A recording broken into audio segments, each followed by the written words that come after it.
Halo semuanya, apa kabar? Saya cuman hari ini saya mau posting satu video yang tentang apa ya? Saya kan udah hampir 3 bulan ini tidak posting video di YouTube, dan itu tuh ada kaitannya dengan hal yang terjadi selama dari awal tahun ini sampai hari inilah gitu. Jadi bukan sesuatu yang bukan sesuatu kejadian yang menimpa keluarga saya, tapi itu semacam apa ya? Ada kejadian di tempat kerja yang membuat saya jadi berpikir ulang soal banyak hal gitu, dan itu membuat saya jadi tertahan untuk mengedit video gitu, karena memang basically bikin saya jadi nggak mood gitu. Kan susah ya kadang-kadang kita mempertahankan mood kita saat ngedit video tuh, nggak bisa terus-terusan uh, tiap hari ngedit video gitu, karena kan saya juga kan full time nya sebenarnya kerja jadi perawat lansia, jadi saya nggak full time jadi content creator juga gitu kan. Nah, untuk yang kali ini kan video terakhir saya itu yang tentang Mirai ulang tahun ya, itu kira-kira itu bulan apa sih, Februari ya, atau ya Februari kalau nggak salah. Jadi sebelum itu tuh sebenarnya akhir Januari tuh ada kejadian yang bikin saya agak shock gitu kan. Jadi kan saya di tempat kerja, saya kan udah dapat dinas jaga malam. Nah, jaga malamnya itu biasanya emang sendirian gitu. Jadi ceritanya tuh kan saya tuh dinasnya di lantai 2. Jadi di tempat kerja saya tuh ada 2 lantai gedungnya. Nah, saya dinas di lantai 2 yang lansianya lebih banyak daripada di lantai 1. Nah, di lantai 1 ada 1 orang, lantai 2 1 orang. Jadi setiap malam pasti ada yang jaga malam 2 orang gitu. Nah, di hari itu ada satu lansia kakek-kakek yang dia dari hari sebelumnya memang ngeluh sakit, apa ya, kayak mual-mual gitu kan. Dia nggak enak badan. Terus uh, kita pikirnya sih dia cuman kayak sekedar apa ya, mungkin lambungnya kenapa gitu kan, kayak mah gitu. Soalnya dia nggak nunjukin gejala yang lain selain dia bilangnya agak mual gitu. Terus makannya jadi sedikit gitu kan. Cuman emang dia juga sehari-hari juga nggak selalu makannya habis gitu. Nah, hari itu tuh dia ngeluh mual nggak enak gitu.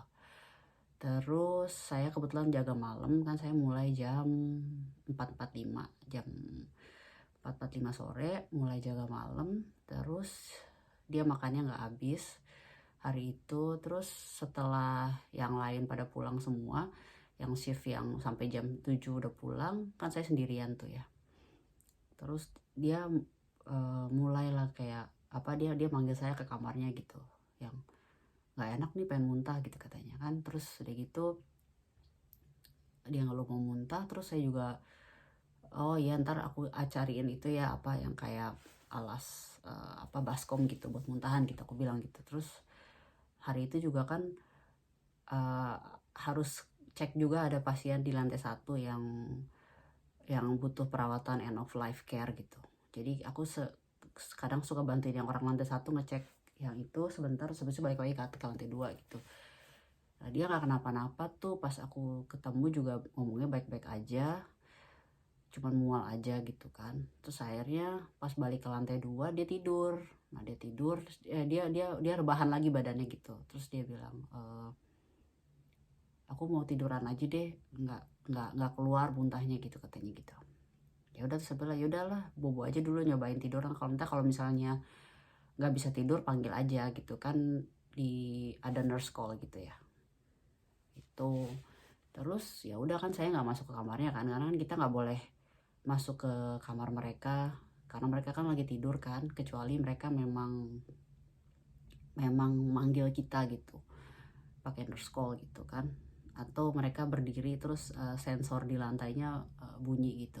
Jadi saya biarin tidur tuh sampai saya mau patroli. Kan biasa kalau jaga malam kita ada patroli 2 kali. Nah, 2 kalinya itu tuh jam jam 00 sampai jam 3 pagi gitu.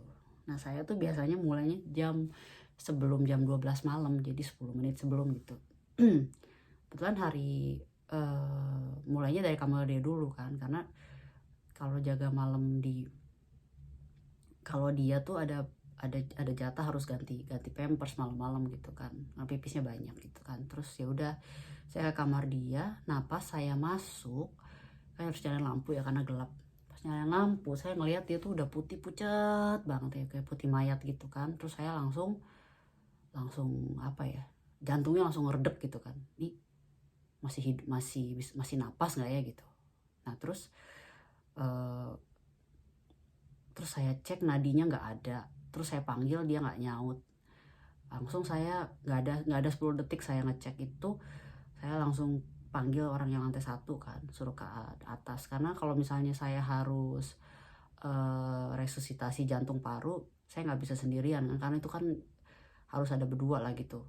Jadi saya juga harus manggil dia buat kerjasama, buat dia ngelakuin hal yang lain sementara saya lagi ngelakuin tindakan gitu kan gitu. Terus orang yang lantai 1 juga langsung lari ke atas gitu kan. Terus dia lari ke atas, terus dia bantuin saya ngecek kondisi, dan memang dia si kakek ini tidak sadar dan dia tidak respon apa-apa. Akhirnya kita cek SpO2 kan, kita cek saturasinya sudah turun ke 86%. Kemudian kita cek pulse-nya, ternyata pulse-nya kok apa ya, 220 kalau nggak salah ya. Mungkin dia lagi takikardi kali ya saat itu. Nah habis itu si yang staff lantai 1 dia gantian sama saya kan, CPR gitu kan, resusitasi jantung paru. Terus saya telepon nurse yang on call, karena yang on call kan nurse yang di tempat saya tuh kalau perawat itu nggak standby, jadi mereka cuman kerja siang aja, malamnya mereka on call aja gitu. Jadi saya telepon kan on call gitu kan, cepetan datang gitu. Dia datang lah kan, rumahnya deket, jadi 7 menit kemudian dia udah datang. Saya masih resusitasi jantung paru ke orang itu sambil berusaha ngasih napas buatan. Terus kemudian nurse datang, dia bawa AED dipasang, di shock 3 kali, nggak ada respon. Dia bilang nggak ada ritme jantung gitu. Terus udah tuh kan, terus jadi ya kita udah, maksudnya kita kan memang nggak ada alat monitor jantung gitu ya di tempat, karena memang bukan rumah sakit kan, ini kan semacam kayak panti lansia gitu kan. Jadi itu kan kalau misalnya AED udah nggak respon ya berarti mungkin udah flatline gitu ya, udah nggak ketolong gitu. Akhirnya si nurse-nya telepon dokternya datang. Terus dia konfirmasi jam kematian. Kemudian karena si lansia itu tidak dia pada dasarnya memang tadinya sehat gitu kan, dia tidak apa istilahnya, kalau di sini tuh ada namanya Mittori Keiyaku. Jadi kalau Mittori Keiyaku itu yang kira-kira sudah umurnya sudah mendekati ajal gitu ya. Terus dia udah misalnya udah kemampuan makannya udah turun, terus kesadarannya sudah mulai menurun gitu, keluarganya suka kayak tekan kontrak gitu. Jadi kalau misalnya si lansianya itu ada tiba-tiba ada kegawat daruratan, kita tidak melakukan tindakan untuk memperpanjang hidup gitu. Nah si lansia yang meninggal ini tidak ada surat kontrak begitu, karena dia memang masih sehat-sehat saja gitu.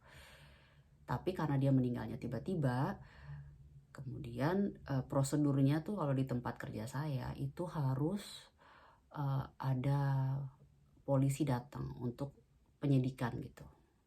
Nah jadi setelah nurse-nya datang, terus dia telepon dokter datang, dokternya datang, kemudian oke, kita harus telepon kepolisian karena ini prosedurnya begitu gitu. Ya udah, akhirnya telepon polisi. Nah polisinya datang sekitar jam 2:30, dan sebelum itu juga kepala rumah lansia saya juga datang. Terus dia telepon keluarganya si yang almarhumnya datang sekitaran jam 1:30. Mereka kayak apa ya, mengucapkan selamat tinggal lah gitu ya buat sama si bapaknya ini gitu. Terus sambil nunggu saya nulis nulis nulis kejadiannya kayak gimana kan di kan kita harus tulis semuanya detail di memo gitu kan. Jam segini ngapain, terus ada tindakan apa, terus siapa aja yang ikut di dalam tindakan itu gitu. Akhirnya saya tulis semua, saya tulis dengan detail step by step runtutan kejadiannya itu. Terus ya udah saya nunggu aja gitu sambil menenangkan diri gitu ya, karena saya waktu itu pagi-pagi kan itu ya kan kita jaga malam sendirian sih, kalau nggak ada kejadian apa-apa juga kita capek kan, karena itu kan begadang gitu kan semalaman gitu. Nah ini ada kejadian ini, sebelumnya kan saya ngelakuin resusitasi jantung paru tuh sekitar berapa menit ya, lama lah pokoknya 2-3 menit intens gitu kan. Terus itu kan bisa diselingi dengan ada nurse call dari lansia yang lain gitu. Jadi saya mondar-mandir kamar yang si almarhum sama kamar yang lain gitu. Jadi bolak-balik lari gitu. Itu benar-benar lelah banget gitu. Terus nurse yang datang dia bilang, yaudah kamu sekarang tulis dulu itu runtutan kejadiannya gimana. Terus kamu pokoknya tulis dengan detail yang kamu kerjain apa aja. Nanti kalau misalnya polisinya nanya, kamu bisa jelasin yang kamu lakukan gitu katanya. Ya udah, terus saya nunggu sampai jam setengah tiga itu polisi datang. Tadinya datang cuma 2 orang. Dia bilang, oh ini dia ngecek dong, dia ngecek saya namanya siapa, terus tanggal lahirnya kapan, dia minta identitas saya gitu kan. Habis itu nggak lama 3 orang datang. Jadi ada total 5 orang dari kepolisian datang. Yang 2 itu yang interogasi, yang 3 itu dia bawa koper kayak semacam forensik gitu ya. Jadi dia motret kamar yang ada almarhumnya, kan masih ada di situ kan jenazahnya gitu. Dia potret, terus dia nanya detailnya gimana gitu. Jadi lumayan agak lama lah. Nah tuh saya di interview tuh sekitaran 2 jam. Saya di interview dari jam 2:30 sampai jam 4:30 pagi. Itu di interviewnya dia nanyain detail banget kronologis yang saya tulis di buku di rekodnya itu, di rekod kesehatannya si almarhum. Terus kemudian dia ngecek almarhum minum obat apa aja, terus dia ngecek, semuanya mereka ngecek semua lah yang detail gitu kan itu. Terus akhirnya jam 4:30 diputuskan untuk si jenazahnya dibawa ke rumah sakit di kota terdekat, kota sebelah untuk diperiksa di situ, untuk divisum kali ya namanya ya gitu. Akhirnya dibawa setengah 5. Terus jadi saya 2 jam tuh basically nggak kerja karena saya diinterogasi polisi, tapi nurse yang datang itu dia gantiin saya untuk untuk kerja kan. Jadi kalau misalnya ada yang nurse call, dia yang datang gitu ke ruangannya gitu. Ya udah gitu. Kemudian kan saya tetap harus kerja ya sampai, karena kan shift malam di tempat saya tuh jam 16.45 sampai besok paginya jam 9.15. Jadi saya dari jam 4:30, terus kan nurse-nya pulang, dia bilang udah ya saya pulang dulu, nanti saya balik lagi jam 8, karena dia kan masuknya pagi jam 8 gitu. Jadi dia pulang, terus saya balik lagi sendirian di situ sampai jam 9.15 tuh, sampai jam 6 lah paling nggak, jam 6 karena ada yang datang shift pagi. Jadi paling nggak saya sampai jam 6 tuh sendirian lagi. Dan itu ya jam 4.30 sampai jam 6 itu kan saya sendirian lagi ya, dengan barusan mengalami kejadian kayak gitu. Kemudian belum recover badannya, terus kakinya benar-benar sakit karena capek banget lari-lari kesana kemari. Terus abis resusitasi jantung paru kayak kehilangan energi gitu kan. Tapi saya tetap harus pokoknya harus semangat lah gitu sampai selesai gitu hari itu. Ya itu lumayan ya, pas sendirian itu lagi ternyata berasa berat gitu. Apa ya, abis ada kejadian kayak gitu tapi kita tetap harus tetap harus tenang, soalnya kan kita harus ngurusin lansia yang lain masih banyak gitu yang harus dibangunin, harus perform morning care gitu kan. Itu Akhirnya sampai shift pagi datang, shift paginya shock kan, "Ah, si bapak itu meninggal," gitu. "Hah?" gitu, semua yang orang shift paginya pada kaget. Shift paginya kan ada 2 orang gitu. Terus udah gitu, kan saya tetap harus ngelakuin kayak biasa kan, rutinitas sehari-hari gitu kan, ya bangunin, terus nyiapin mereka buat nanti sarapan jam 7:30 kayak gitu. Udah, terus terakhir pas jam 9:15 itu kan ya apa, jam 9:15 kan saya harus laporan ke yang shift yang jam 8:15 kan. Karena jadi kan kita kan kayak apa namanya, oper baton gitu kan, take over gitu, yang shift pagi take over yang shift malam gitu ya. Nah, yang shift pagi yang jam 8:15 tuh biasanya yang leadernya gitu. Jadi kita harus laporan gitu. Nah, dia juga datang kaget, "Kok pintunya ketutup, tumben si kakek ini biasanya jam 5 udah bangun," gitu. Terus aku bilang, "Iya, udah nggak ada," gitu, "udah meninggal." Itu, tadi saya sepanjang laporan ke yang shift pagi itu bener-bener badannya sakit, kakinya gemeteran, terus udah nggak bisa nangis juga sih, kenapa ya, soalnya nggak tahu kenapa tapi nggak bisa nangis gitu. Terus mereka langsung shock gitu kan. Terus ya akhirnya buku rekornya kan ditutup ya, udah selesai gitu kan. Maksudnya kan kalau di tempat saya kalau udah meninggal ya udah buku rekornya disimpan kan, catatannya gitu, kayak gitu. Jadi hari itu kamarnya semuanya diberesin, terus apa, barang-barangnya dipisahin, kalau ada yang mau dibawa pulang sama keluarganya, kalau nggak kita kasih ke tempat kerja gitu. Ya jadi setelah kejadian itu saya kan dapat shift lagi jaga malam, kalau nggak salah 3 hari setelahnya, cuman jeda 3 hari. Terus ya namanya juga baru habis dari ada kejadian begitu kan ya, dibilang badannya udah recover sih karena udah tidur cukup, tapi pikirannya kan belum ya,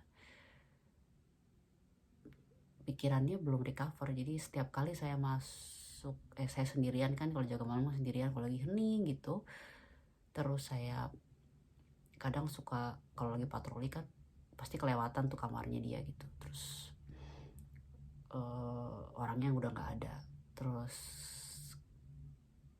jadi kebayang-bayang kejadian yang pas saya masuk, terus saya lihat dia, terus saya perform tindakan, terus pokoknya kayak flashback gitulah, kejadian itu flashbacknya berulang-ulang gitu. Ini terus yang di tempat saya juga senior sempat nanya gitu, "Kamu baik-baik aja nggak?" gitu ya. Saya nggak bisa bilang saya baik-baik aja, tapi saya nggak bisa bilang saya juga nggak baik-baik aja gitu, jadi bingung gitu kan.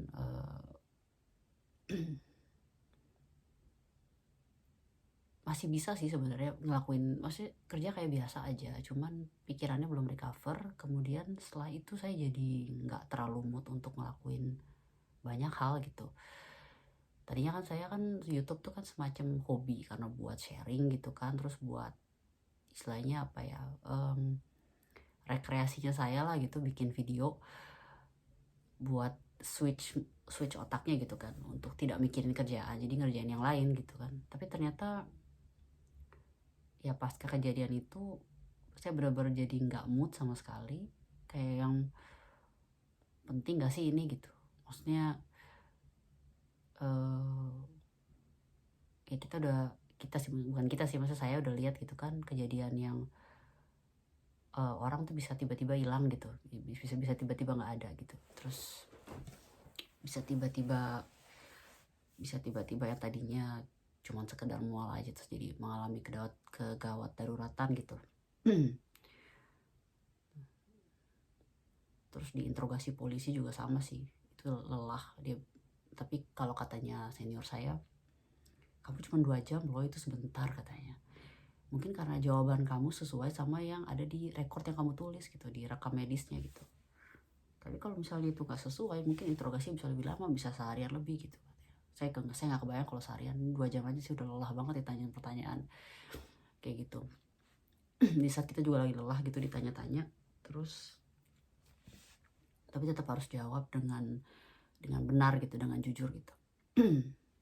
Ya itu sih jadinya pengalaman saya kerja belum setahun tapi udah ada kejadian yang bisa istilahnya apa ya, di satu sisi memperkaya pengalaman. Iya sih benar, memperkaya pengalaman. Terus mungkin kalau ada kejadian yang sama saya juga nggak akan terlalu panik kayak dulu ya, jadi pelajaran berharga juga buat saya. Tapi di satu sisi saya juga sedih juga kan, karena si almarhum itu termasuk yang suka ngobrol sama saya gitu, orangnya deket lah gitu, baik juga gitu kan. Terus kadang-kadang dia suka goda-godain gitu kan, ngomong gitu kan, kayak kakek-kakek yang suka bercanda-bercanda gitu. Terus tiba-tiba dia nggak ada gitu. Terus yang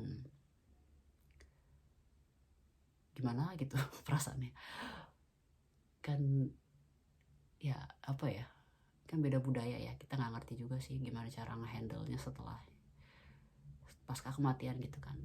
Orang Jepang tuh kayak gimana gitu ngehandle mereka, misalnya apakah saya harus datang ke pemakamannya atau tidak gitu kan. Saya cuma dapat kabar kalau setelah itu dia dibawa ke rumah sakit, terus habis itu dia dibawa pulang ke rumah, terus dipersiapkan buat pemakamannya kan, karena kan di sini kan dikremasi gitu kan. Nah itu saya cuma dapat kabar dari staff senior aja gitu, ada yang datang soalnya ke sana, dan saya sendiri nggak tahu gimana caranya datang apa nggak datang gitu, saya juga bingung.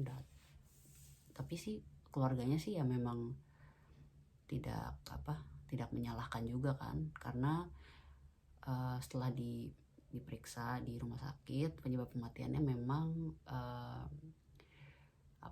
heart failure gitu, gagal jantung gitu.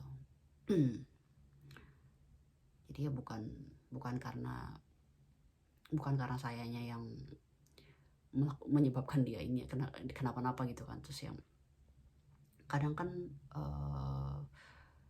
yang saya tahu tuh orang tuh suka nyalahi diri sendiri kan, kenapa saya nggak bisa nolongin atau apa gitu kan. Ya saya juga awal mikir seandainya saya datang lebih cepat, seandainya saya datangnya 30 menit lebih cepat, apakah dia bisa ketolong ya gitu kan. Terus kata staff senior, yang mana kita tahu ya bisa aja udah, ya kan kita nggak tahu gitu. Ya sih ya, kita nggak tahu ya gitu kan, maksudnya itu kan takdir gitu istilahnya. Takdir ya udah, mau gimana lagi gitu. Jadi untungnya sih waktu pas hari kejadian itu saya sempat balik ke kamar itu setelah beberapa saat almarhum meninggal. Kemudian saya sudah mengucapkan terima kasih, itu saya bilang sayonara gitu kan. Saya udah bilang selamat tinggal istilahnya, saya udah mengucapin salam perpisahan buat dia gitu. Terus cuman ya tinggal sayanya aja recovernya gimana kan. Nah itu setelah itu sih sebenarnya di tempat kerja saya masih bisa ngelakuin kerjaan kayak biasa, cuman pikiran saya agak beda aja gitu. Jadinya nggak bisa kayak dulu, wah kita fun, kita seneng ngambil gambar YouTube apa segala macam gitu. Kadang-kadang kejadian kayak gitu harus bikin orang lebih mikir gitu ya, ini perlu apa nggak perlu, ini prioritas apa nggak prioritas, apa yang perlu diselesaikan duluan, apa yang bisa ditunda nanti gitu. Nah kebetulan saya ngerasanya apa yang di depan mata saya tuh harus diprioritasin lebih dulu ketimbang yang kayak edit video gitu.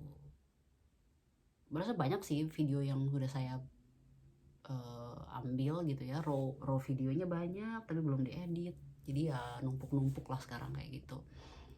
Sekarang sih setelah 2 bulan saya mulai coba-coba lagi ngedit video-video pendek di Instagram, di Reels gitu, dengan harapan bisa balikin mood lagi untuk ngedit video yang lebih panjang buat YouTube gitu. Jadi mungkin dalam waktu dekat ya, insya Allah ya, saya nggak janji sih dalam waktu dekat tuh dalam besok atau gimana gitu, tapi saya semoga videonya bisa diupload dalam sebulan ke depan. Semoga sih bisa upload 1 atau 2 video lah gitu. Soalnya kan nggak mungkin kan kita terus-terusan berada dalam kesedihan. Nggak sedih juga sih sekarang, udah nggak, tapi masih ada sisa sedikit lah yang kayaknya saya pikir saya perlu sharing di video ini supaya ya supaya teman-teman tahu aja gitu. Terus saya juga bisa plong gitu kan, bisa udah keluar, udah lega gitu, udah nggak ada yang tersisa di batin gitu istilahnya, kayak gitu.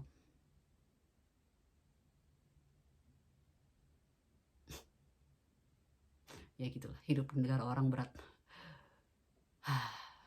Lagi puasa sih soalnya sekarang, jadi ya banyak momen reflektif juga gitu. Dan semoga ini jadi momen yang lebih baik untuk saya pribadi, untuk bisa apa ya, bisa jadi lebih bijaksana lah dalam menghadapi kehidupan gitu.